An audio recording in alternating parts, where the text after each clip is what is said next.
안녕하십니까. 오늘 강연해 주실 연사께서는 연세대학교 시스템 생물학과 김웅빈 교수님을 모셨는데요. 미생물 변호사를 자처하며 흥미로운 미생물의 세계를 널리 알리는 데 힘쓰고 계십니다. 김웅빈 교수님 모시고 좋은 말씀 듣도록 하겠습니다. 안녕하세요. 반갑습니다.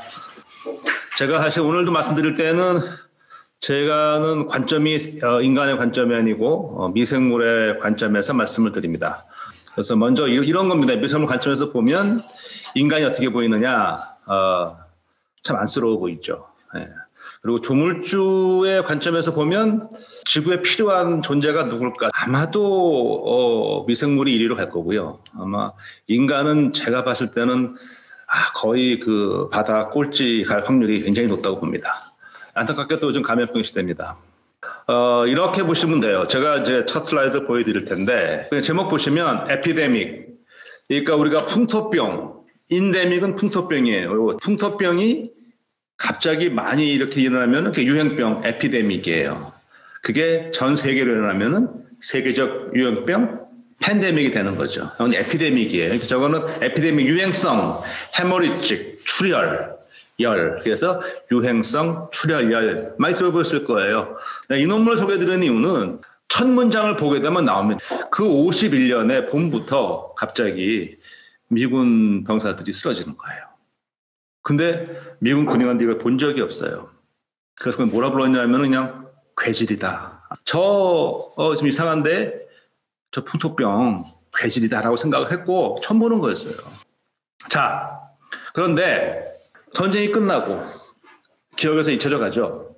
1970년대에 우리나라에 이호왕 박사님이라는 분이 계세요. 바이러스 학자신데 한탄강 유역에서 들쥐를 잡아서 바이러스를 분리하는데 그 바이러스가 바로 좀 전에 말씀드린 유행성 출혈열을 일으킨 그 바이러스예요. 그래서 이름을 어떻게 붙이냐면은 한탄강이니까 한탄 바이러스라고 붙였어요. 과학자들은 새로 발견하면 논문을 내야죠. 논문을 내니까 전 세계에 알려졌는데 그 이후에 이번에 서울에 있는 그 시공주에서 하나 발견됐는데 그거는 서울에서 발견됐다고 서울 바이러스예요. 뉴욕 바이러스도 있어요. 이런 식으로 붙여나갔어요. 이렇게 붙이다 보니까 이제 한탄 바이러스가 가끔 부족해. 왜? 총기가 너무 많아. 그래서 한탄에서 N을 띄어요. 그래서 한타 바이러스라고 하고 그 한타 바이러스 아래에 한탄 바이러스도 있고 서울 바이러스도 있고 뉴욕 바이러스도 있고 뭐 이렇게 쫙 들어갔어요. 자, 그런데 그 다음에 이게 이제 한타 바이러스예요.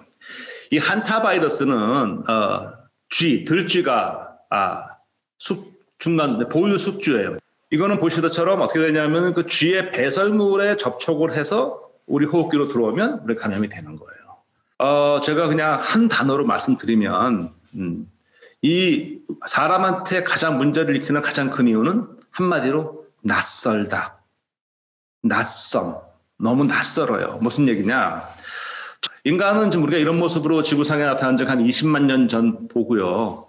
동물도 훨씬 옛날부터 있었으니까 저 바이러스들이 원래 동물에서 이렇게 잘 있으면서 어느 정도 자기들끼리는 타협을 했어요.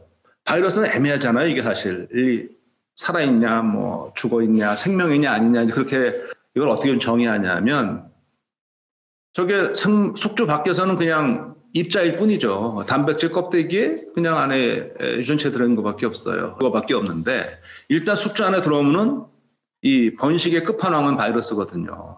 번식하는 거 보면은 생물의 특성은 있는데 중요한 특성 세포로 안 돼 있잖아요. 그래서 이거를 비세포성 생명체라고 얘기를 해요. 그럼 얘도 결국 목적은 뭐냐면 번식을 해야 돼요. 이 바이러스가 번식을 해야 되는데 어떻게 해야 되죠? 숙주 안에서 하면 되는데 문제는 쥐가 죽어요. 쥐가 죽는다고 유한하니까. 그러니까 얘가 어떻게 숙주를 갈아타야 돼요. 어떻게 갈아타? 숙주 밖으로 나가야죠. 어떻게 나가요? 배설물로 나가는 거예요. 그럼 밖에 나가면 다 파괴돼야 한 몇십 년 정도 있으면은 근데 워낙 바이러스가 많이 나오니까 개 중에 몇 개라도 새로운 숙주 안에 들어가면 별 문제는 없어요. 그러니까 요즘에 우리 방역 수치토에 뭐 강의한 다음에 환기하고 방역하고 시간 주는 이유가 그렇게 되는 거거든요. 문제는 들어가고 봤는데 쥐가 아니야. 살던 집이 아니야. 사람한테 들어온 거예요. 사람한테. 이렇게 비유를 들어드릴게. 요즘 우리나라는 아파트에 많이 사니까 집에 갔어요. 밤늦게. 예. 뭐 어른들 같은 경우는 약술 한잔 하시고 아파트 라인 잘못 올라갔어. 실수로. 그러니까 이 호수는 맞는데 이게 층은 맞는데 잘못 올라간 거야. 눌렀어. 딴 사람이 나와. 얼마나 당황되겠어요. 아니면 누르는 순간 알았어. 어떻게 하겠어요? 얼른 도망가겠죠. 비슷한 거예요. 들어갔는데 우리 집인 줄 알았는데 아니야. 빨리 나오고 싶은 거예요. 발버둥 치는 거. 그게 이제 사람한테 큰 문제를 일으키는, 저는 그 한 원인을 그렇게 봅니다. 그러면 이게 왜 갑자기 그 에피데믹 유행을 하게 됐느냐, 그 6.25 때. 그 답 드릴 수가 있어요. 자, 보세요. 요게 근데 90년대, 93년인가에 미국의 이 뉴멕시코 주에서 이번에 또 갑자기 주민이 피를 토하고 막 죽는 거예요. 그게 금방 콜로라도와 유타, 애리조나로 쫙 퍼져나갔어요. 난리가 났죠. 그래서 미국의 CDC가 동원해서 한 달 정도 걸려서 원인을 알아내요. 새로운 한타 바이러스예요. 근데 얘는 굉장히 맹독성이야. 그러니까 훨씬 더 치사율이 높고 막 그러는 거예요. 이거 새로운 거 분리됐으니까 이름 붙여야죠. 그렇죠? 근데 이게 애매한 게 정확히 어디서 분리했는지 알 수가 없는 게 하여튼 환자에서 분리를 했는데 이게 정확히 이게 어딘지 말하기가 애매해요. 그래서 어디로 할까 하다가 어떻게 했냐면 이렇게 했어요. 여기가 4개의 주가 모여있는 여기가 4개의 코너잖아요. 그래서 이거를 4개의 코너, four corners 바이러스. 합리적이고 공평해 보이잖아요. 근데 어떤 일이 벌어졌느냐. 여기 사는 주민들이 난리가 났어. 왜? 포 코너즈가 이게 이쪽 지역이 미국 그 관광의 하나의 그 아이콘이거든요. 포 코너즈 하면 딱 떠오르는 게 아름다운 곳인데 그때 바이러스가 와버리니까 이 이미지에 손상이 간다는 거죠. 막 이의를 제기해요. 새로운 이름을 붙여야 되는 건 뭐라 붙이냐. 근데 이 사람들이 재밌는 이름 갖고 와요. 영어가 아니고 스페인어를 갖고 와요. 스페니쉬. 그래서 sin, S-I-N.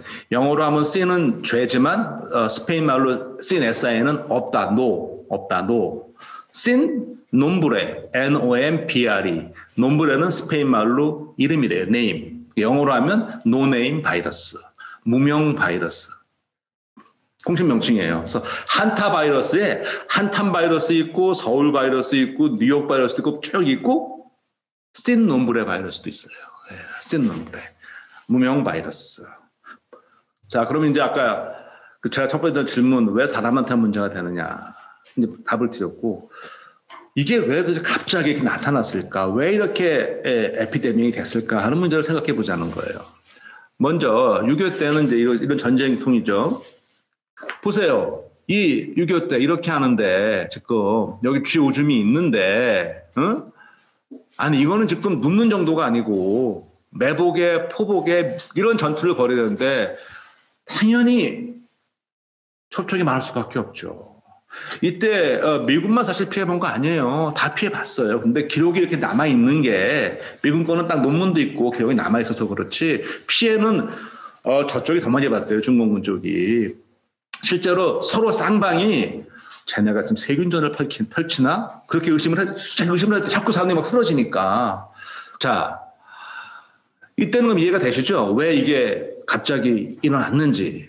그러면 93년에 미국은 왜 나오느냐. 그거는 좀 더 복잡한 이해가 들어있습니다.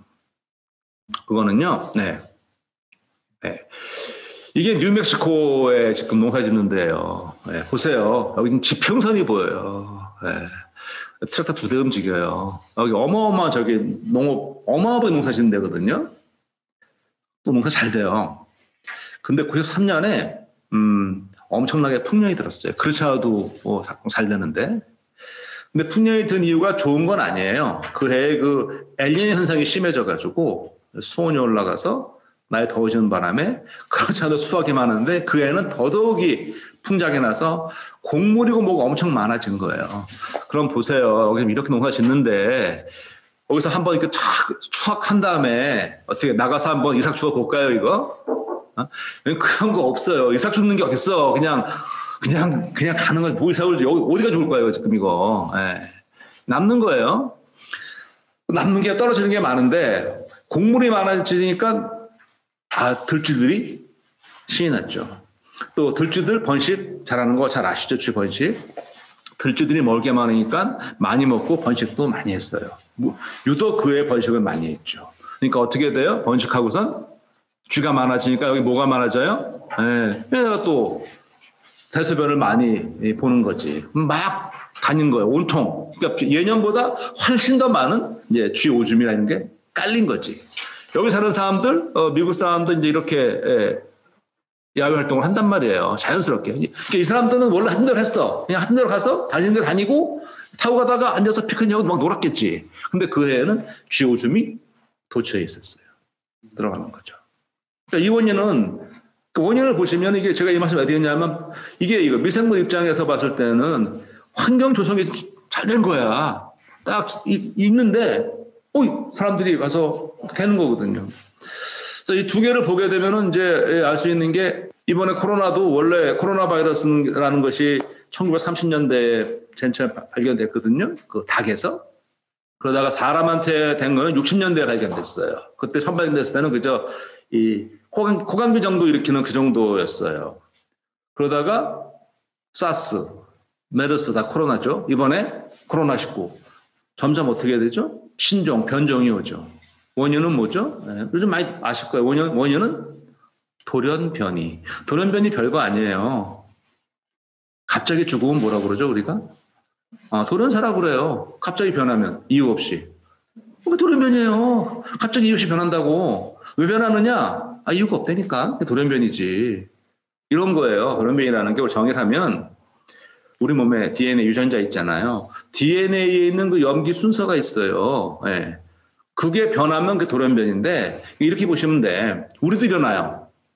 우리도. 그 증거가 뭐냐면 형제자매가 있잖아요. 부모님 똑같잖아요. 근데 다 다르잖아요. 기본적으로 다 돌연변이 생기는 거예요. 이렇게 보시면 돼요.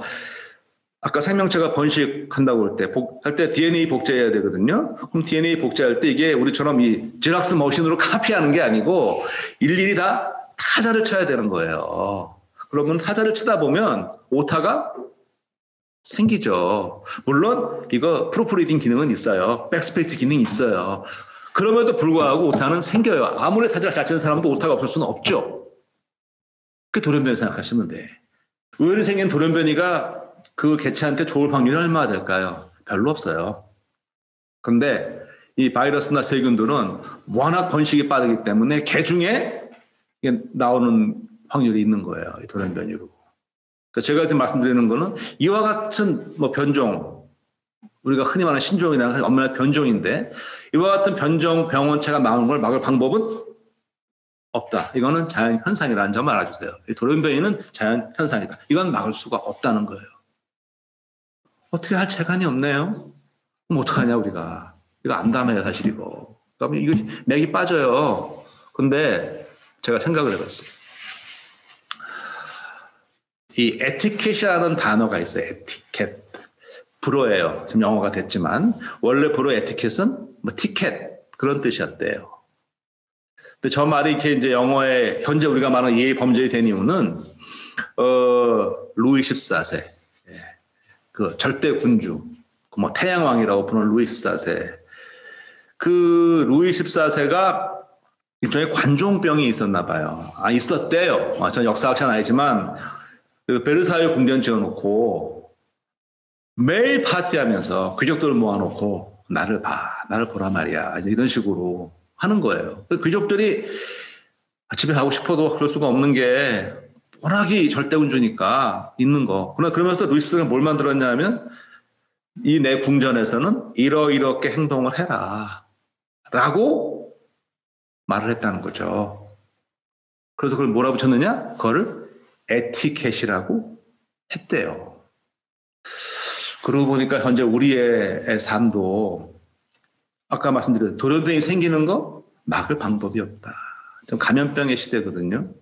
그러니까 이건 사실 전문가가 아니라도 누구나 알 수 있는 게 보세요. 우리 사스 메르스 기억하시죠? 작년에요. 작년 12월에 아프리카 돼지열병이 시작이 됐어요. 우리나라에서 11월부터. 그리고 1월 되면서 사실 그거 안 끝났는데 코로나가 와서 다 지금 다 묻혀버렸지만 제가 뭘 말씀드리고자 하는 거냐면 이게 오는 주기가 굉장히 더 짧아지고 있고 그리고 이번에 코로나가 우리를 힘들게 하는 것은 전파력이 너무 세고 그리고 그 전에 왔던 감염병들은 이렇게 왔다가 하다가 갔는데 얘는 이렇게 해서 지금 계속 새로운 형태를 보이거든요. 사실 미생물의 입장에서 보면 코로나19가 어떻게 보이는지 아세요? 멋있지. 왜? 그전에는 한 번 원펀치로 갔는데 이제는 원펀치 날리고 계속 막 그냥 잽이랑 원투 스트레이트 그냥 인간 정신을 못 차리는 거야. 이것만 듣고 저 오해하시면 안 됩니다. 미생물 입장에서 보면 인간들 나중에 혼을 내고 있잖아요. 우리가 언제 어떻게 살아야 되냐는 거지. 제가 이렇게 좀 과도하게 말씀드리는 이유는 현 상황에서 우리가 할 수 있는 게 뭘 생각해 보자는 거예요.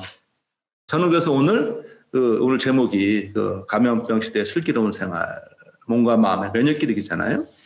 그래서 제가 이렇게 말을 붙여봤어요. 루이스 스트레스가 만든 게 에티켓, 예의 범죄라면 이 감염병 시대를 살아가는 데는 바이오 에티켓이 필요하겠다. 여기 보면은 잡기, 막기, 보듬기 이렇게 돼 있어요. 예. 보듬는 거 저 바이러스 보듬자는 얘기는 아닙니다. 미리 오해하지 마시고. 제가 이걸 이제 첫 번째 바이오 에티켓이라는 개념을 생각하게 된 거는 그 루이 14세 그러니까 에티켓의 어원을 보고 이거 우리랑 그 당시 귀족이랑 현재 우리 인류랑 좀 상황이 비슷하다. 어쩔 수 없는 거에 대해서 살아가야만 하는 그 바이오라는 걸 붙인 거는 이제 이 바이러스에 대한 우리의 이제 대책이니까. 그 잡기 막기는 어떤 거냐면 원래 그 아프리카 무슨 부족들이 모기를 피하는 지혜가 있대요. 첫 번째는 모기 잡기. 두 번째는 모기 막기. 이게 막는 거예요. 세 번째는 원래 모기 피하기. 모기 없는 데로 가는 거야. 근데 우리는 여기서 지금 감염병은 피할 데는 없습니다. 일단 잡아야 돼요. 잡으려면 뭐가 있어야 돼요? 약이 있어야죠. 아직 코로나 백신 안 나왔어요. 치료제 없어요. 사실 바이러스는 참 상대하기 힘들거든요. 그래도 세균은 항생제라도 있는데 참 바이러스는 힘들어요. 새로운 강적을 또 만난 거예요. 그러니까 잡아야 됩니다. 예, 그러니까 잡긴 노력해야 돼요. 개발도 곧 나오겠죠. 근데 문제는 백신이 나온다고 해서 문제가 해결이냐? 안타깝지만 그렇지가 않다는 거죠. 돌연변이 생긴다는 거죠. 그러면 어떻게 이거? 만들고 또 만들어야죠. 그러니까 이번에 한번 개발을 하면 그 다음 거 만들기는 좀 더 수월해질 테니까 해야 돼. 근데 이것만큼 부족해. 뭘 해야 돼? 막아야 돼요. 지금 마스크 쓰시는 거 여러 가지. 근데 그것만으로는 안 되죠. 그거는 기본적으로 디폴트로 해야 되는 거고 개인 차원에서 해야 될 거, 지역 사회에서 차원에서 해야 될 거, 국가 차원에서 해야 될 거 여러 가지 막기 방법이 있어요. 이번에 해보셔서 알지만. 이거 참 힘든 일이죠. 경제도 그렇고. 제가 바이오틱에서 맡기는 그걸 말씀드리는 게 아니고 우리 몸에서 어떻게 막을 거냐. 그건 뭐죠? 우리의 바로 면역이죠. 보통 우리가 요즘에 면역력이라는 단어를 많이 써요. 근데 저는 개인적으로 사실 면역력 하면 조금 낯섭니다. 좀 이상해요. 면역력이라는 단어는 우리 생물 교과서에는 없거든요. 그냥 면역이에요. 면역 자체가 끝나는 면역 기능. 근데 이제 면역력 하면 좀 어떻게 들리냐면 그냥 좀 견말처럼 들리기도 하고.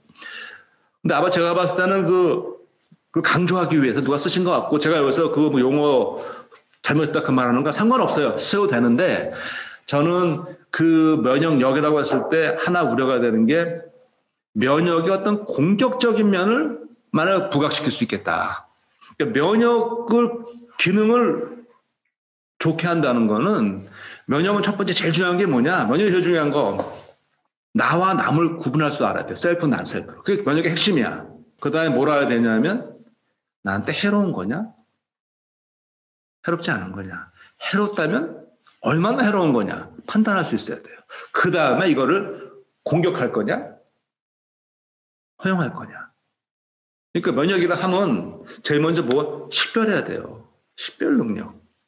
그 다음에 공격이냐 후용이냐. 이 양가성이 있는 거예요. 근데 이제 면역 역해버리면은 무조건 다 오면 그런 개념은 아니거든요.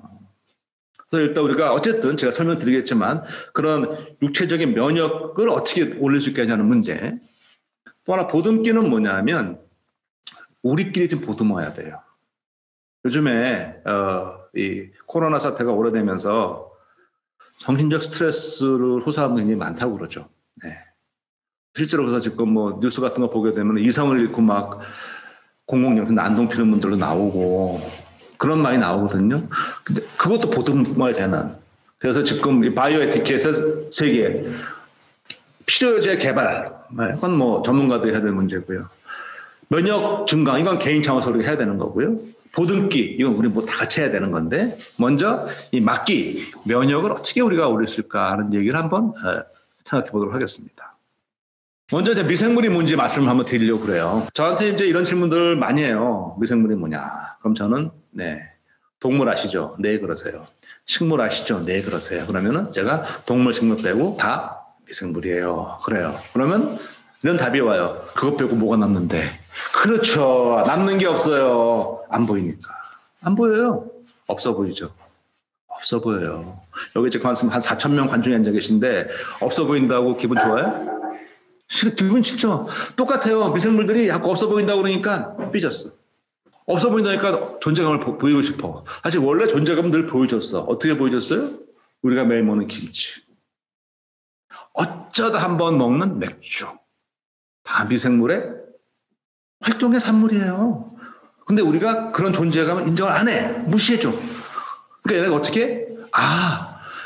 이 존재감을 병을 일으키면은 주목해 주는 거야. 그러니까 미생물 입장에서 이 크게 일어나는 감염병은 존재감을 과시하고 싶은 거지. 미생물 입장에서 보게 되면은 이거 지금 이렇게 난동을 피면은 좀 관심 집중되고 있잖아요. 그래서 미생물 정의학 다시 해볼게요. 이 눈에 안 보인다 이렇게 말만 하면 좀 그런 게 사실 미생물 종류가 뭐뭐 있냐 그러면은요. 자 보세요. 미생물이라는 거 우선 세균이 있어요. 세균 우리가 말하는 세균 박테리아. 미생물과 박테리아 같은 말 아니에요. 네, 뭐 대장균, 유산균, 세균이 있고요. 다음에 고세균, 더 오래된 세균이라는 뜻이지. 이건 어떤 거냐면 세균하고 달라요. 비슷한.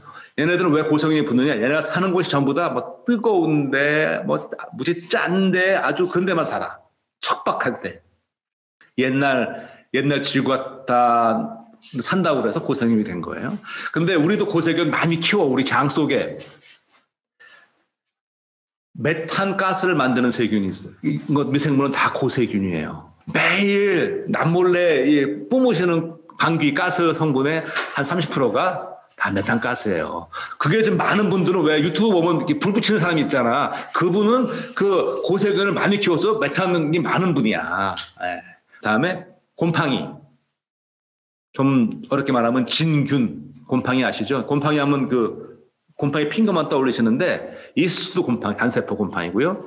우리가 먹는 버섯, 그것도 곰팡이에요. 3개 나왔어요. 다음에 조류, 새 말고 김, 미역 이런 거 다 조류. 비세조류, 적조, 녹조 이라는 거. 5번째가 원생동물. 원시적인 동물이라는 거죠. 여러분이 잘 아시는 아메바, 집신벌레 이런 것들. 이게 다 미생물이에요. 그러니까 눈에 보이는 것도 있어. 그래서 이게 눈에 안 보인다니까 이것도 애매해. 그래서 제가 나름 고민을 해서 오늘 처음 공개하는 새로운 정의. 단세포로서 살아가면서 번식할 수 있는 생물을 미생물로 하면 될 것 같아요. 자, 그러면서 보시면 왜 그러냐 하면 보세요. 여기 지금 동물이죠. 우리가 동물. 여기 있어요. 여기 요거. 네. 우리 동물 되게 좋아하죠. 네. 여기 눈에 멍드네 얘. 얘도 뭐 되게 판다 이쁘다고 막 뭐 멸종위라고 막 그래요. 예, 판다 여기. 꽃은 말할 것도 없어요. 뭐 다 너무 이쁘고. 예. 근데 전 사실 억울한 게 전 보여드릴 게 없네요. 미생물은. 그리고 또 불리한 게 이름이 이 꽃은 뭐 얼마나 예뻐. 펜지, 장미, 뭐 개나리, 뭐 이거 여기도 마찬가지로 뭐 이름 다 동물도 이쁘잖아. 근데 미생물은 대장균, 유산균, 무정균 다 균으로 끝나네. 하지만 보시면 알겠지만 우리가 살아가는 세상은 미생물의 세상이에요. 여기 요만큼이 동물, 요거 하나, 요거 식물. 아까 미역까지 가져가세요. 그러면 가져간다 하더라도 요거 빼고 나머지 다 미생물이죠. 여기 지금 바이러스는 들어와 있지도 않아요. 우리가 결론적으로 뭐다? 우리는 미생물 세상에서 살아가고 있어요. 에티켓을 지킬 수밖에 없는 거죠.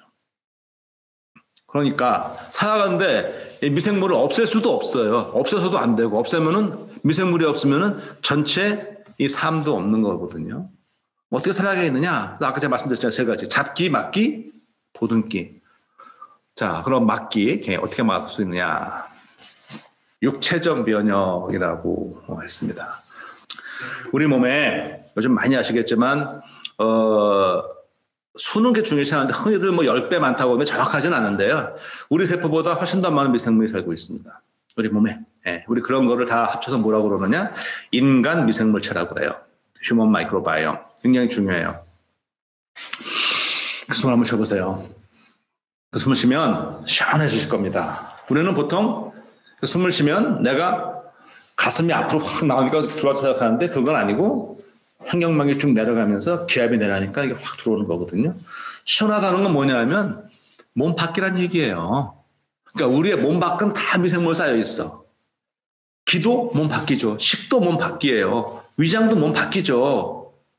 그냥 안에 파이프가 박혀 있으니까 이거 몸 안에 있지만 파이프에 이건 몸 밖이라고요. 몸 안은 이걸 통과해 들어가야 몸 안이지. 우리의 목 겉은 피부부터 시작을 해서 입속 다 뭐다? 미생물로 덮여 있어요. 얘네한테 우리 몸은 뭐다? 즐거운 나의 집이죠. 정말 좋은 캠핑카예요. 이렇게 좋을 수가 없어. 보세요. 온도 늘 일정하잖아요. 따스하죠. 네. 제가 미생물 전공하고 있고 세균을 키우려면 저는 이제 인큐베이터를 많이 사야 되는데 아무리 돈 많이 줘도요. 문 잡고 열어다 닫고 하니까 오차 범위가 문 안 닫아도 오차 범위가 플러스 마이너스 1도 이렇게 나요. 이거 세팅을 해놔도 우리 몸은 어떻습니까? 우리 체온은 기가 막히잖아요. 네? 이런 데 살아요. 장에 산다. 미생물이. 먹을 것 기가 막힌 게 우리가 또 좀 먹나. 아침, 점심, 저녁. 사람에 따라서는 간식, 야식, 막 그냥 먹을 거 풍부해. 그리고 다녀. 좋죠. 세상 구경하고. 어떻게 해야 돼요? 집을 잘 지켜야죠. 가꿔야죠. 그러니까 얘네는 우리 몸에 사는 정상적으로 살고 있는 이 미생물들은 우리와 함께 우리 몸을 지키는 애들이에요. 우리 면역계의 최전선에 있는 셈이에요. 쉬운 말로 얘기하면 텃세를 피는 거예요. 텃세. 딱 자리 잡고 텃세를 피는 거예요. 근데 이런 병원의 입장에서도 인간이 되게 좋아요. 우리 인간의 감염병 중에 3분의 2 정도가 짐승에서 넘어온 거거든요. 동물에서. 감염병의 가장 큰 감염원이 누구냐? 우리 자신이죠. 우리 거리도 가는 이유가 거기 있잖아요. 우리 퍼뜨리니까 이 인간한테 같은 감염이 들어오면 애들도 퍼지기 너무 좋은 거야. 다 퍼져지니까. 그런 양면성을 갖고 있어요. 어찌됐든 제가 말씀드리는 거는 우리 몸에 사는 수많은 미생물들은 우리와 함께 최전선에서 지키고 있다는 거지. 즉 면역을 기능을 올리려면 우리 몸에 있는 미생물도 잘 관리를 해야 된다는 얘기죠. 근데 여기서 하나 이제 제가 가만히 있어봐. 아까 면역은 아까 제가 셀프, 난셀프, 자기와 비자기를 구분하는 거라고 말씀드렸어요. 미생물이 나야? 인간 세포 아니잖아요. 또 아니잖아요. 아니 어떻게 저런 천박한 것들이 우리 몸에 사는데 우리 면역계가 저거를 놔도? 직무유기예요. 직무유기잖아. 이걸 왜 가만 내비둬? 또 미생물들은 또 뭐야? 왜 우리 몸 공격 안 해? 이렇게 되면 자기 비자기의 문제가 조금 애매해지고 이 면역에 대한 이상해지는 거예요. 그래서 고민을 많이 했어요. 이걸 어떻게 되는 거지 이거? 제가 저 답을 생물 교과서가 아니고 역사책에 써졌어요. 우리나라에 단재 신채호 선생님 계세요. 역사학자이자 독립운동가이시죠. 그분의 조선 상고사에 이런 구절이 있습니다. 무엇을 알아하며 무엇을 비하라 하는가? 깊이 팔 것 없이 야치 말하자면 무릇 주관적 위치에 서 있는 자를 알아하고 그 밖의 것은 비하라 한다. 아에 대한 비하에 접촉이 잦을수록 비하에 대한 아의 분투가 더욱 맹렬하여 인류 사회의 활동이 쉴 사이가 없으며 역사의 전도가 완결될 날이 없다. 그러므로 역사는 아와 비하의 투장의 기록인 것이다. 무릇 선천적 실질부터 말하면 아가 생긴 뒤에 비하가 생기는 것이지만 후천적 형식부터 말하면 비하가 있은 뒤에 아가 있다. 아, 셀프, 비하, 난 셀프예요. 여기 보시게 되면 역사는 아와 비하의 투쟁의 기록이다. 저 바꿔볼게요. 면역은 셀프와 난 셀프의 투쟁의 기록이죠. 인간의 면역은 셀프와 난 셀프의 투쟁의 기록이에요. 우리 세포와 병원균 미생물 세포와의 투쟁의 기록이에요. 무릇 선천적 실질부터 말하면 아가 생긴 뒤에 비가 생기지만 그렇죠. 인간이 생긴 다음에 미생물이 들어왔겠죠. 후천적 형식부터 말하면 비하가 있은 뒤에 아가 있다. 이거 기가 막힌 게 보세요. 인간이 탄생을 하고 그 전부터 있던 미생물들이 몸에 들어왔고 투쟁이 있었고 그 중에 일부는 우리 몸에 남았어요. 우리가 되었어요. 우리가 되었다고. 그러니까 면역은 어떤 거냐면 아까 말씀드렸잖아. 피야 식별. 야 남이야 나야. 미생물 너 우리도 들어와. 얘는 우리 걔네들이에요. 우리가 됐어요. 얘네들도 우리와 함께 자기 집을 보호를 해. 평균대가 있으면 이 균형의 추가 면역이라는 그렇죠. 딱 판단해서 내가 아니야. 위험해? 얼마나 위험해? 그거에 따라서 한쪽으로 쏠리는 거야. 위험할수록 또 강도가 세게 나가야죠, 우리가. 안 위험하면은 뭐 굳이 나갈 필요 없는 거예요. 위험하지 않은 건 너무 강하게 반응하는 게 아토피 알러지 생기는 거죠. 우리 지금 우리 몸에 있는 미생물들 우리가 살게 놔뒀어요. 그 우리가 뭐라고 그러죠? 면역 관용이라고 그러죠. 네. 면역 관용의 반대가 뭐냐? 면역계가 괜히 실수로 쓸데없이 우리 몸을 공격하면 그건 자가면역이 되는 거죠. 자가면역은 정말 힘든 질병이거든요. 그러니까 면역을 어떻게 봐야 되느냐? 이 면역은 우리 세포와 미생물, 우리 사는 미생물, 그리고 들어오는 감염, 이것 간의 하나의 관계 속에서 설명할 수 있다는 거예요. 저는 이렇게 생각을 합니다. 미생과 함께하는 건강 오케스트라 지휘자는 바로 우리 자신입니다. 미생물이죠. 우리의 면역 건강은 미생물과 함께해요. 함께해서 미생물과 싸우죠. 예. 돌연변이 막을 수 없고요. 생기는 거. 눈에 보이지 않는 이 잡균들, 병원균들 우리 몸에 들어오는 건 막을 수가 없어요. 그렇게 하실 때마다 엄청나게 많은 미생물이 들어오죠.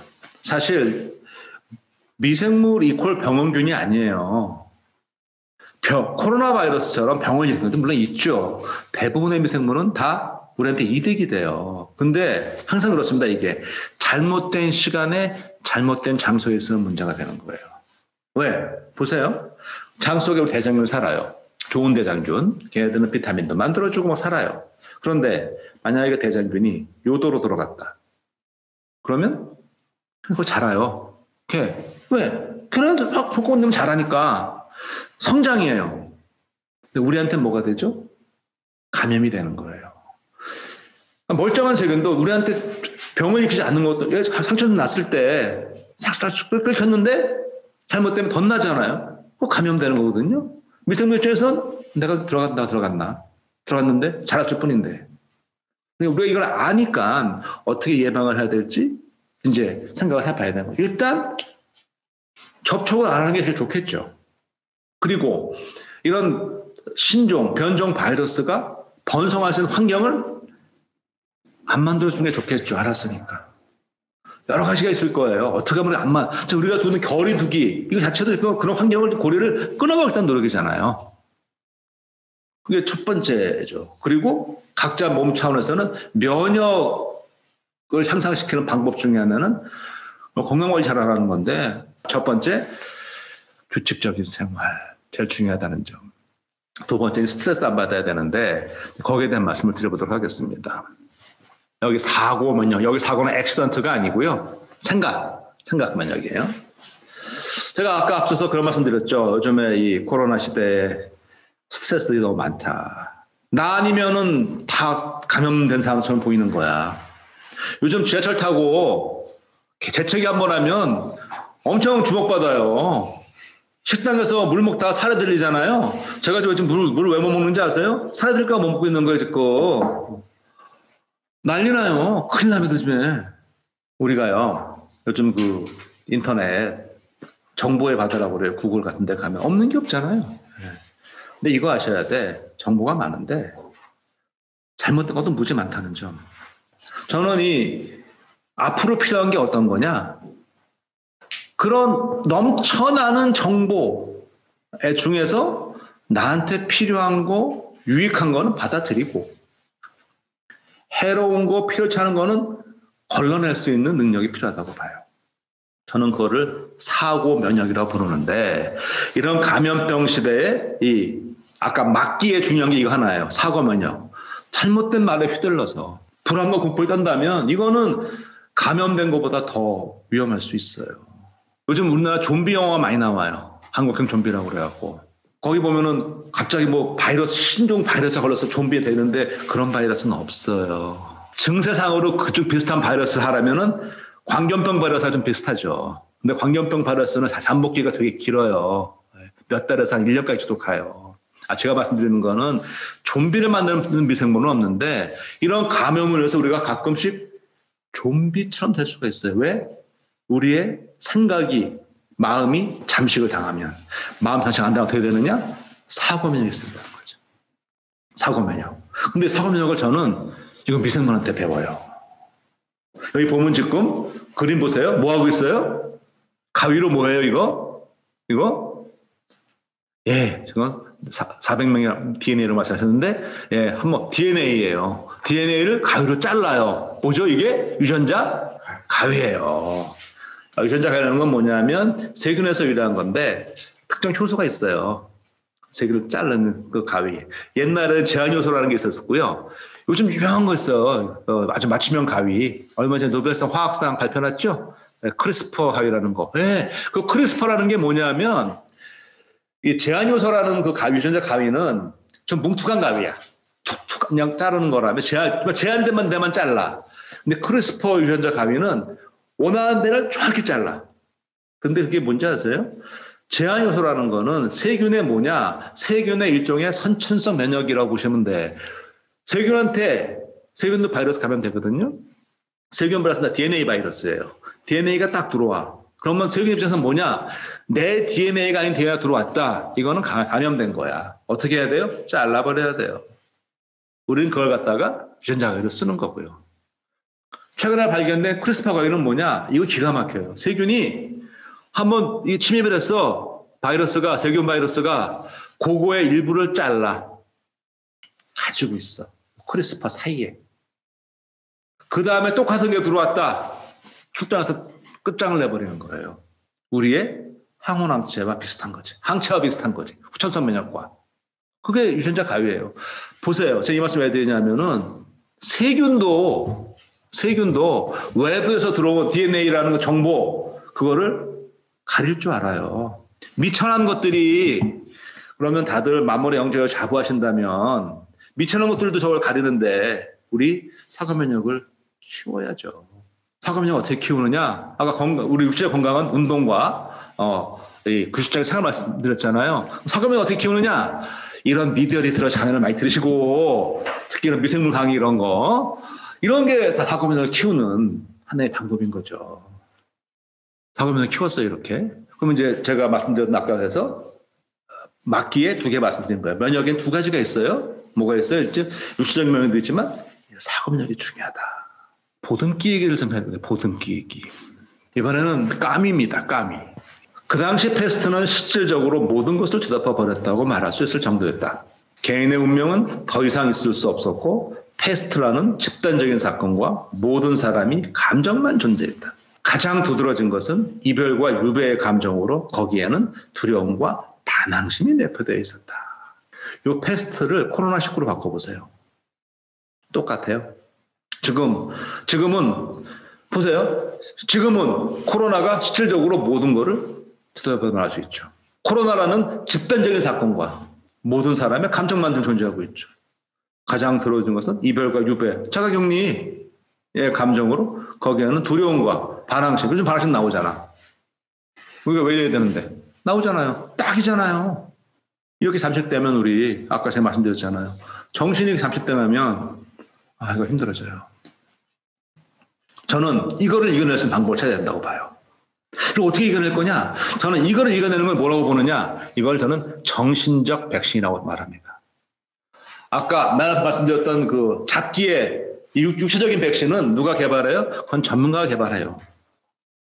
정신적 백신 누가 개발하느냐? 이건 각자 우리가 개발해야 돼요. 각자가. 어떻게 개발해야 되냐? 일단 이런 미드리프트 강의를 들으시고 그 다음에 개발할 방법을 제가 알려드릴게요.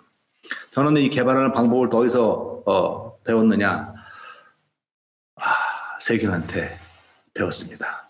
제가 지금 30년 넘게 세균을 키우고 있는데요. 세균한테 저는 가끔 감동을 받아요. 이상한 사람 아니냐고 하실지 모르겠지만 한번 들어보세요. 제가 감동을 받은 얘기를. 또 사람들이 이제 미생물이라고 하면은 보통 가장 귀찮게 생각하죠. 그게 뭐 미물들. 근데 여기서 우리가 이 무한 경쟁 시대를 살아가는 제가 큰 가르침, 전 울림을 받았어요. 어떤 울림인지 한번 들려드릴게요. 한번 들어봐 주세요. 펠라지박터 유비크라는 세균이 있어요. 기생하지 않고 자유생활을 한다고 그러는데, 제가 또 자유생활 한다고 했더니 또 그 인문학을 하시는 선생님께서는 세균도 자유의지가 있다는 말이냐 이렇게 하시는데 그런 뜻이 아니고요. 여기서 말하는 자유생활은 기생하지 않는다 그런 뜻이에요. 네. 혼자 힘으로 살아간다. 그 가운데 가장 작은 펠라지박터 유비크 이게 되게 재밌는 게요. 얘는 이름에 모든 게 다 있어요. 펠라지잖아요. 펠라직 C자부터 펠라직 하면 영어로 배양, 먼바다, 원양 그런 뜻이에요. 그러니까 바다의 박터는 박테리아죠. 네. 바다에 있는 박테리아예요. 유비크는 유비쿠투스, 도처에 있다는 얘기예요. 즉 바다에 사는 세균인데 바다 도처에 있다. 현재 바다에 사는 세균의 약 3분의 1이 얘네예요. 바다를 거의 접수했다고 보시면 돼요. 근데 얘네는 주로 깨끗한 바다에만 살아요. 아주 맑은 데에만. 자, 이것도 질문 하나. 맑다, 물이 맑다. 미생물한테 맑은 물은 어떤 의미일까요? 물이 맑다. 미생물한테 맑은 물은 먹을 게 없다예요. 미생물은 어떤 물이 좋아요? 미생물한테는 똥물이 최고인 거죠. 맑은 물에 먹을 게 없어요. 근데 얘네 맑은 물에서 살려니까 힘들죠.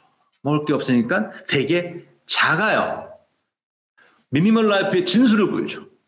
근데 혼자 힘으로 살아.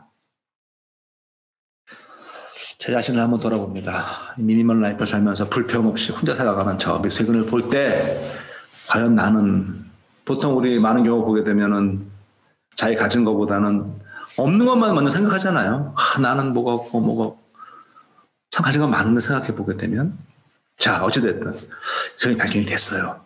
근데 이 세균이 사실 왜 이게 최근에 발견됐냐면 2000년대에 발견됐거든요. 초반에. 그 전에 이게 왜 발견을 못했냐면 고정관념상 실험실에서 키울 때 양분을 많이 주면 잘 자랄 것 같았는데 얘는 아예 안 자라요. 많이 주면 아예 안 자라. 안 먹어. 조금 줘야 자라는 거예요. 아주 소식을 해요. 아주 깔끔한 거지. 예.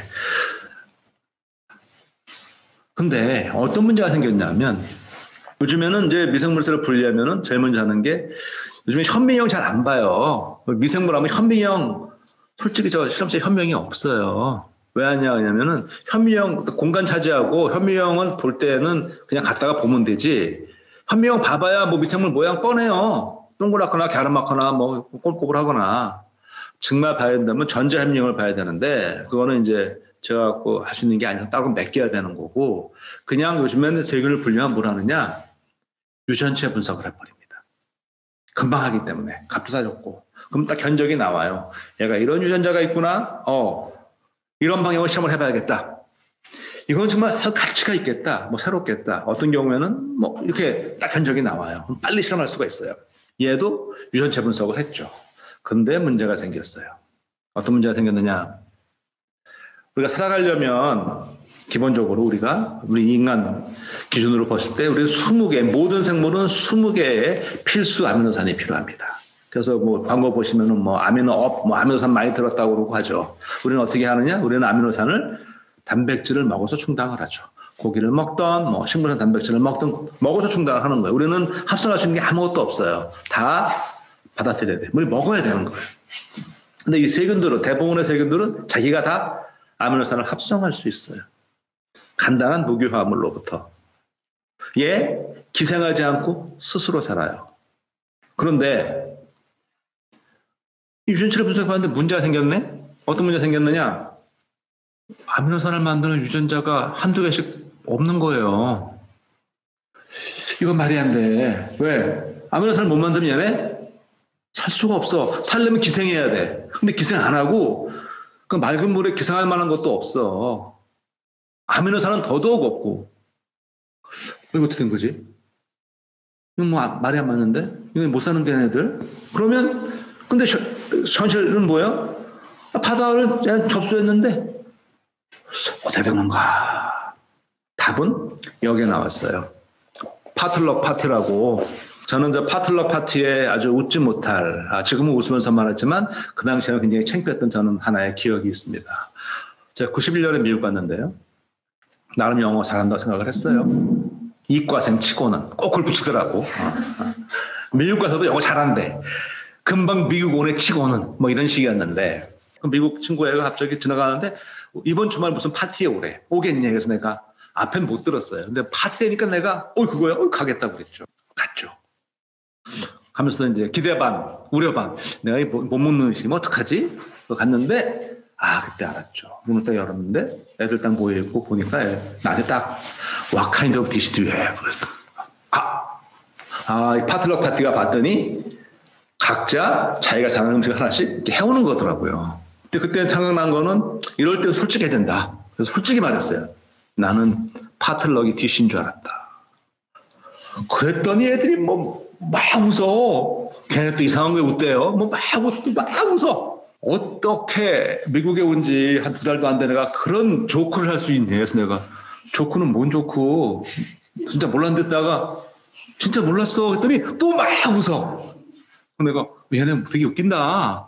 같이 웃었지. 그랬더니 걔네가 뭐라고 했냐면 오늘 너의 조크를 디시로 받아주겠다. 사람은 솔직해야 돼요. 솔직해야 되는 느낌. 그래서 이제 그다음부터는 이게 파틀럭이 그거구나 알았어요. 그다음부터는 저는 이제 음식을 해갔죠. 뭐 해갔느냐? 신쌀밥을 해갔어요. 벌써 반응이 안 좋은데 이 쌀밥이 뭐냐고 그렇게 생각하시면 안 돼. 이 취지가 뭐였어요? 자기가 잘하는 거 해오는 거잖아. 밥 하려면요 쌀 씻고요, 쌀 물 맞추고요, 쌀 해야 되는 거예요. 그리고 나는 갈 때 갖고 와 밥솥까지 들고 가면은 인기 만점이에요. 그런 거 본 적이 없구나. 91년도에는. 여기 핵심이 뭐예요? 너 잘하는 거 해오는 거잖아. 밥이 얼마나 인기 좋아하는지 아세요? 딱 밥솥에 갖고 따뜻하게 딱 꽂아주면 애들이 어메이징하다고 그러면서 그 초대했던 미국에는 밥을 딱 떠요. 이렇게 따뜻한 밥. 그다음에 설탕을 쫙 뿌려서 비벼요. 싫어요. 그럼 싹 비빈 다음에 흰 우유랑 먹으면 그렇게 맛있대. 오늘 한번 드셔보세요. 저녁 때 얼마나 맛있는지. 벌써 난리 났어요. 여기 지금 흰쌀밥 뜨거운 거에 설탕 비벼서 흰 우유랑 꼭 흰 우유랑 드셔야 돼. 근데 그게 너무 못 먹을 게 없는 게 우리 그거 먹잖아. 쌀 강정 비슷한 거지 뭐. 어쨌든 인기 좋았다고. 자, 10명이 모이면 10개 음식이에요. 그 웬만한 뷔페 못지 않습니다. 기가 막힙니다. 뭐 재미도 있고. 근데 내가 들인 노력이 뭐죠? 밥. 좀 넉넉히 갖고 가면 돼요. 1인분 좀 넉넉히. 각자가 부담한 거는 그렇게 크지 않습니다. 힘들이지 않고. 바로 그거예요. 얘네들 어떻게 하느냐? 나와 있잖아요. 각자 음식을 조금씩 나눠 먹는 퍼틀럭 파티처럼 어떻게 하냐 얘네가 봤더니 못 만드는 아미노산이 다 달라. 얘는 A를, 얘는 B를, 얘는 C를. 그래서 어떻게 하는지 아세요? 내가 만들 수 있는 걸 좀 많이 만들어. 그래서 몸 밖으로 내놔. 얘는 단세포니까 세포 밖으로. 얘는 모여 살아요. 어떻죠? 문제가 없지. 왜? 내가 못하면 뭐 얘가 만들어주잖아. 얘는 나 그걸 만들어줘. 제가 큰 울림을 받았죠. 어떤 울림이냐? 야, 이거는 배려, 베품, 다음에 이건 신뢰야. 우리 인간사회로 얘기하면은 각자 다 잘하는 능력들을 갖고 계실 거예요. 아까 제가 앞에서 말씀드렸어요. 돌연변이라고. 예. 근데 또 돌연변이 하면 자꾸 뭐 스파이더맨 이런 거 막 떠올리세요. 이렇게 스파이더맨 영화 보게 되면 그 피터가 어디 갔다가 거미에 물려서 몸이 좀 찌뿌대서 자고 났더니 이제 거미가 됐는데, 제가 미국에 있을 때 저희 아이가 조금 했을 때 그 스파이더맨 만화를 보고서 자기도 저런 거미에 물리고 싶다고 어디가 물리시냐 나한테 물어보길래 제가 뭐라고 했는지 아세요? 그런 거미가 있으면 내가 먼저 물리고 싶다. 왜냐면 전 되게 좋아요. 그런 거미에 물리면 강의하다가 졸은 학생들을 다 벽에 붙여놓고 그리고 요즘 건망증이 심하게 잊어버리고 집에 가면 큰일 나겠죠. 네. 하지만 우리는 다 돌연변이 체예요. 돌연변이는 일어나는 변화가 돌연변이고 돌연변이를 가진 우리는 돌연변이 체예요. 우리는 다 돌연변이 체야. 돌연변이가 생긴다는 거. 네. 바꿔서 얘기하면 다 무슨 말인지 아세요? 우리는 다 각자 능력이 다르다는 얘기예요. 다 능력이 달라요. 내가 잘하는 걸 갖고 있어요. 나의 능력. 네. 조금 여러분을 띄워드리면 우린 다 천재성이 있어요. 그 분야에 대해서. 뭔지 내가 아는 사람도 있고 찾아가는 사람도 있고 다 천재성이 있다고. 다 천재야. 다 돌연변이야. 돌연변이 참은 기분 안 좋았다. 천재 기분 좋죠. 네. 같은 말을 생각을 해요. 생물학적으로. 미생물 관점에서 보면 그래요. 돌연변이 니체는 천재야. 새롭잖아. 우리 다 너나 비교할 수 없어요. 근데 또 그것도 있죠. 우리 다 완전한 사람 아무도 없어요. 다 부족해. 다 좀 모질라. 다 모질이에요. 기분 나쁘시죠? 우리는 돌연변이 체이자 천재이자 모질이에요. 누가 나한테 너 모질아 그러면 기분 나쁘시죠? 천재야 그러면 기분 좋아요. 제 말씀은 뭐냐면 우리 이렇게 살아가자고요. 나 잘하는 거 있어요. 우리 자신을 사랑하자고. 이 사회가 내가 잘하는 걸 잘 몰라줄 수는 있어. 왜? 지금 사회에서 아주 핫하게 하는 분야가 있을 수는 있는 거겠죠. 감히 말씀을 드리면 요즘에 이제 BTS가 전 세계적으로 뭐 국외선을 하고 있잖아요. 만약에 그 팀이 30년 전에 데뷔했다면 지금처럼 할 수가 없었겠죠. 세상이 그렇지 않았으니까. 이런 거예요. 그러니까 지금 나의 재능이 이 사회와 안 될 수 있을지 모르지만 그거는 중요한 게 아니야. 어쨌거나 갖고 있어. 이건 내가 자부해야 돼. 자신감 가져야 돼. 그리고 발휘해야 돼. 그리고 남이 부족한 거 갖고 너 그것도 못해 그러면 안 돼. 그거 못하는 걸 내 걸로 채울 생각을 해야지. 그리고 잘하는 걸 띄워줘야지. 아까 제가 그 보듬기 말씀드렸잖아. 보듬기. 우리 이게 필요하다고 지금. 제 생각은 그래요. 지금 미천하다는 미생물도 이렇게 살아간다면 우리는 어떻게 살아야 될까요? 미천한 것들이에요. 미천한 것들인데 우리 인간이라면 생각을 하면 제가 왜 울림을 받았겠어요? 이거 봐라. 저는 이런 생각을 합니다. 미생물, 세균, 생물학에서 봤을 때 여러 증거로 봤을 때 지구의 최초의 생명체는 세균이에요. 원시 세균이에요. 약 36억 년 전 최소한. 네. 거기서 모든 생명체가 나왔다고 생각을 해요. 그렇다면 저는 가장 단순해 보이고 가장 시원적인 원초적인 생명체의 삶 속에 지구에 사는 모든 생명의 삶에 그 생명의 원리가 들어있다고 저는 개인적으로 생각을 해요. 그래서 울림을 받았어요. 이게 우리의 원리겠구나. 뭐죠? 배려와 신뢰. 모질이라 놀리는 게 아니고 그 모질함을 나의 잘하는 걸 서로 채워주는 거지. 그럼 다 같이 할 수 있다는 거죠. 그런데 이렇게 풍족하지도 않지 사람처럼 미니멀 라이프. 요즘 우리가 뭐 재력, 요즘 뭐 우리 사회 전 너무 사실 좀 안타까울 때가 많아요.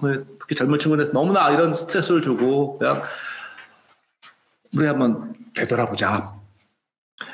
사실 생물학에서도요, 이 진화 일어날 때 제일 많이 하시면 진화하면은 적자생존 떠오르시죠. 사실 적자생존이라는 말은 다윈이 쓴 말이 아닙니다. 그거는 스펜서가 쓴 말이고요.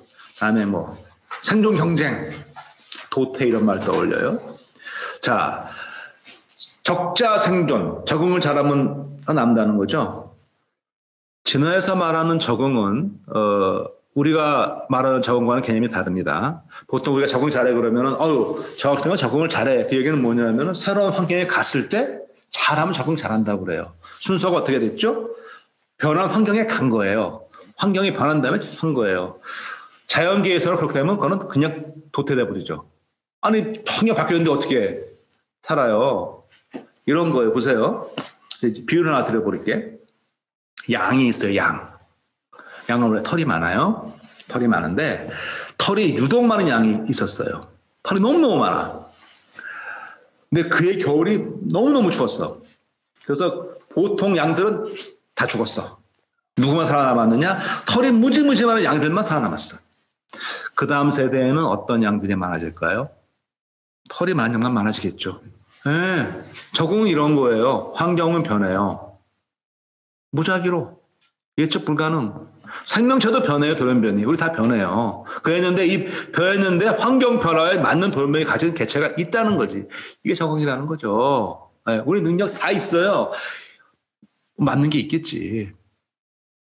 근데 우리가 경쟁을 만약에 얘기했던 게 이 붉은 여왕, 진화론에서 유명한 게 붉은 여왕 가설이라는 게 있어요. 이게 어떤 거냐면 1970년대에 벤 메일러라는 미국의 교수가 이제 낸 아이디어인데 거기서 따왔어요. 그 이상한 나라 앨리스를 쓰는 루이스 캐럴이 근데 그 히트를 치니까 후속작으로 거울 나라 앨리스를 써요. 이상한 나라 앨리스에서는 토끼굴로 들어가서 이상한 나라를 갖고 거울 나라 앨리스에서는 앨리스가 이제 거울로 들어가요. 근데 거울 나라에 가면 이제 거울 나라니까 모든 게 좌우가 바뀌어 있어요. 거울 속이니까. 그리고 거울 나라는 배경이 움직여. 거기 가만 서 있으면은 가만 서 있는 게 아니고 뒤로 가는 거야. 배경이 움직이기 때문에 서 있을라도 계속 뛰어야 돼요. 마치 우리가 그 트레드밀에서 뛰어야 되는 것처럼.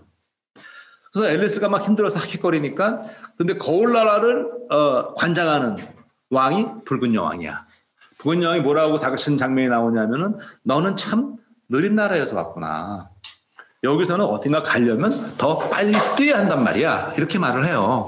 그걸 딱 듣고 벤 메일런이 이거다. 우리 진화를 보세요. 기생체, 숙주. 어떻게든 숙주를 잡아먹으려고 하죠. 우리가 어떻게든 이거 이기려고 그래요. 아와 비아의 투쟁이라고 말씀드렸죠. 이게 진화의 역사죠. 딱 맞잖아. 단전생 말 맞잖아. 이렇게 계속 경쟁, 싸우고 여기 지면 도태. 그렇지. 붉은 여왕 가서 딱 맞지. 더 뛰어. 군비 경쟁 끝이 있나요? 끝이 없어요. 이것만이 다 그거 생각을 했어요. 그런데 사실 이것만으로 설명할 수 없는 게 아까 그러면 그 펠라지박터 유비크는 어떻게 설명할 거예요? 그 모질이들은 다 죽었어야 되는데 번성하고 있잖아요. 그 설명 어떻게 할 거냐?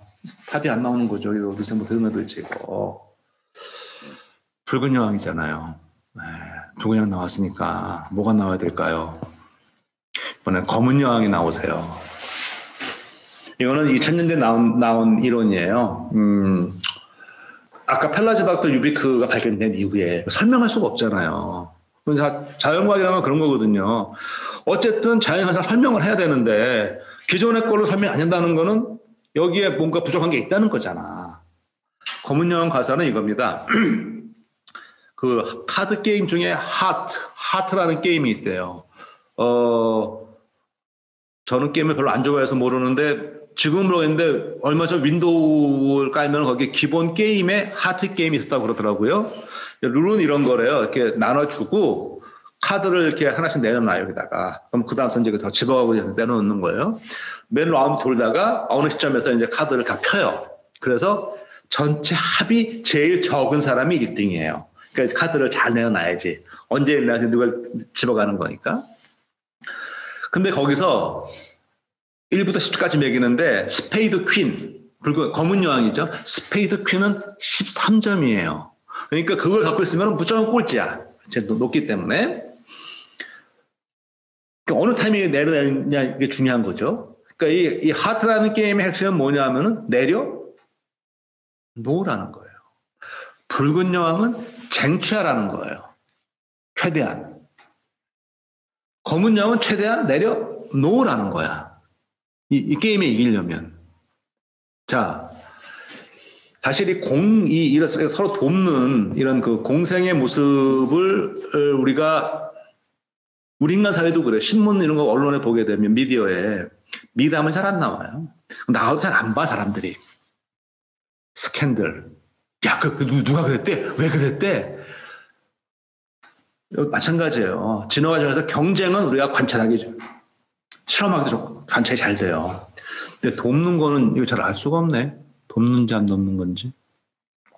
근데 자연계에는 진화의 원동 더 큰 힘은 사실 서로 돕는 협동에 있습니다. 자, 예를 한번 보여드릴까요?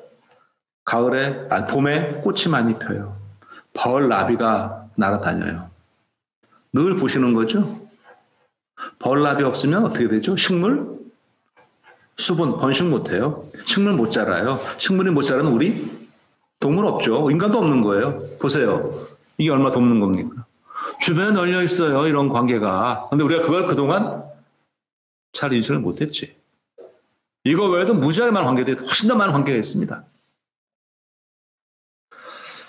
제가 감히 말씀을 드리는데 적어도 미생물 세계를 놓고 보게 되면 생명체 진화 과정에서는 경쟁보다 협동이 더 중요했다. 또 하나 이렇게 말하면 경쟁과 협동을 반대 개념으로 보시는데 그게 아닙니다. 생물학에서 말하는 공생은 같이 살면 공생이에요. 생태학적 용어를 동원하면 서식지와 먹이를 공유하면 공생이에요. 공생하다 보면 싸우기도 하고 돕기도 해요. 그러니까 공생이라는 큰 지붕 아래 협동도 있고 경쟁도 있고 기생도 있고 그런 겁니다. 우리 사회도 마찬가지죠. 아니 친구들하고도 싸울 때도 있고요. 형제간에도 싸우고 화해하고 살다 보면 많은 관계가 있어요. 공생의 반대말 경쟁이 아니에요. 공생하다 보면 경쟁도 하게 된다는 거지. 중요한 건 뭐냐? 경쟁이 되게 나쁘다는 거 아니에요. 경쟁하지 말자는 것도 아니고요. 경쟁을 하되 경쟁에는 원칙이 있어야지. 공정한 경쟁이 돼야지. 그렇죠? 그리고 확실히 목표가 있어야지. 제가 개인적으로 좋아하지 않는 것 중에 하나가 무한 경쟁이라는 건 저는 좀 의아한 게 우리 유한한데 100년도 못 사는데 장수세도 100년 살지도 모르겠지만 언제까지 경쟁을 해야 되는가? 경쟁하고 싶지 않아요. 저는 그래서 과학을 얘기하잖아요. 저는 고전을 얘기하지 않아요. 그분도 과학 얘기 안 하면 좋겠어요. 서로 다른 걸 존중해 줘야지. 서로의 니치를 존중하자. 이게 공생의 원칙이죠. 하지만 둘이 지향한 바는 똑같아요. 우리 미디어 리터러시 잘 돼보자고 이렇게 하고 있어요. 선의 경쟁이지 뭐. 이거 공생에는 여러 가지 형태가 있는 거고 중요한 거는 행복한 공생이 되려면 그 관계가 어떻게 되느냐가 중요하다고 생각을 해요. 미천한 미생물한테 배운 겁니다. 공생이라는 것은 우리가 어떻게 할 수가 없는 거예요. 제가 공생의 반대말이 뭐라고 생각하세요? 이렇게 물어봐요. 그러면 젊은 세대들은 요즘에 대학생들이나 고등학생들은 대부분 이렇게 말해요. 공생의 반대말은 홀로 살기요. 그런 말 많이 해요. 나이 좀 드신 분들은 기생이요. 이렇게 말씀하세요. 그럼 제가 답합니다. 둘 다 아닙니다. 이 말씀드렸잖아요. 기생도 공생의 일부라고. 공생의 반대말은 저는 공멸이라고 생각을 해요. 사실 홀로 살기가 아니지. 혼밥이 어떻게 혼밥이야. 딜리버 배달은 누가 해주고 음식은 누가 만들어줘. 그게 어떻게 이게 홀로 살기야. 엄청 기생하는 거지. 죄송해요. 기생한다는 거 우리는 다 기생하는 거예요. 우리는 다 남한테 도움받고 사는 거죠. 기생이라는 표현을 그렇게 나쁘게 말하면 안 돼. 일에 강의하신 서민 교수님이 기생충 네, 저도 동의해요. 네. 기생이라는 말이 나쁘다는 게 아니고요. 나쁜 기생, 의미 기생 말고 우리 그렇게 살아가는 거예요. 공생의 반대말은 저는 공명이라고 생각을 하고요. 우리가 그동안 너무 경쟁에만 집착했던 것 같아요. 사실 모든 경쟁. 그리고 경쟁에서 꼭 이겨야만 되는 winner takes it all. 저는 winner takes it all이라는 것보다는 그 팝송이 있으니까 또 다른 팝송이 있어요. Happy Together 라는 팝송도 있어요. 공생의 원칙은 winner takes보다는 같이 경쟁했을 때 둘 다 해피할 수 있는 그런 경쟁. Happy Together. 우리가 앞으로 공유경제를 얘기하고 여러 얘기 많이 하는데 그렇다면 이 공생은 우리의 아마 오래된 미래가 아닐까라고 생각을 해요. 정리해드리겠습니다. 제가 이 감염병 시대의 슬기로운 생활, 바이오 에티켓, 잡기, 백신 개발하고 이 치료제 개발, 전문가에게 맡겨야죠. 노력하고 있습니다. 계속합니다. 네. 저거는 필수 요건 중에 하나입니다. 저것만 절대 우리 살아갈 수가 없습니다. 개인의 막기, 면역 두 가지가 있다고 그랬습니다. 육체적인 면역, 규칙적인 생활과 올바른 식단으로 잘 꾸려서 가시고요. 다음에 사고 면역. 이 모든 걸 가능하게 하는 큰 건 뭐냐면 바로 보듬기예요. 서로 다 힘든 시절입니다. 서로가 서로의 위로가 필요한 그런 시절입니다. 남이 못하는 거, 마음에 안 드는 거 그거를 잡아내기보다는 부족하다면 그 부족한 걸 내가 좀 채워줄 수 있는 나도 힘들지만 서로가 서로를 배려하는 거 소통하고 나가서 저 보듬기를 한 단어로 하라면 마무리는 해야 되니까 미천한 미생물을 전공한 사람이지만 마무리는 이 단어로 하겠습니다. 모두를 보듬는 건 결국 우리의 사랑이라고 생각합니다. 모두를 사랑하는 행복한 바이오 에티켓 슬기로운 생활이 되기를 바라면서 강의를 마치겠습니다. 고맙습니다.